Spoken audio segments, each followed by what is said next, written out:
اچھا کسی چیز کو سکوڑ دینا، سمیٹ دینا، وہ کیوں ہے؟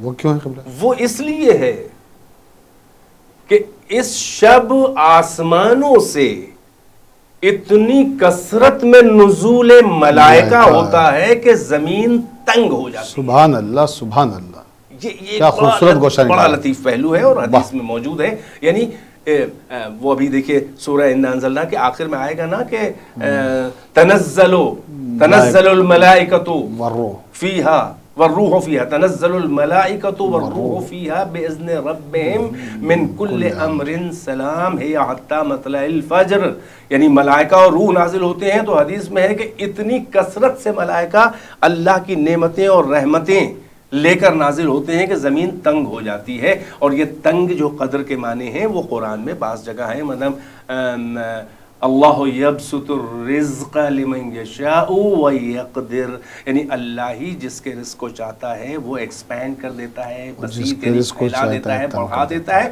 اور جس کے رزق کو چاہتا ہے یقدر یعنی قدر کر دیتا ہے، یعنی تنگ کر دیتا ہے۔ ان معنوں میں بھی اس کو شب قدر کہا گیا ہے۔ اور اس کے معنوں کے سلسلے میں نے عرض کر دیا، اور انشاءاللہ اگلے سوالات میں قبلہ آپ نے بڑے خوبصورت انداز میں قدر اور قدر کے معنی کو واضح کیا۔ پروردگار خود کرا وما ادراک ما لیلۃ القدر، کہ ہم جیسے انسان ہم کیا سمجھیں گے کہ قدر کیا ہے، اور اس کی معنویت کیا ہے، اس کی اہمیت کیا ہے، اس کی رفت کیا ہے، اس کی ارزشیں کیا ہیں۔ قبلہ قدر کی جو رفتیں ہیں، جو ارزشیں ہیں، قرآن و حدیث کی روشنی میں بیان فرمائیں۔ جی، سورہ قدر کا جو ابھی سورہ قدر مکمل ہی جو ہے وہ لیلۃ القدر کے سلسلے میں ہے، نزول قرآن کے سلسلے میں ہے، یعنی بسم پھر سے پڑھ دوں برکتاً۔ قرآن اور حدیث میں آپ کا سوال ہے کہ لیلۃ القدر کے فضائل اور اس کی بلندی، اس کی اہمیت کیا ہے۔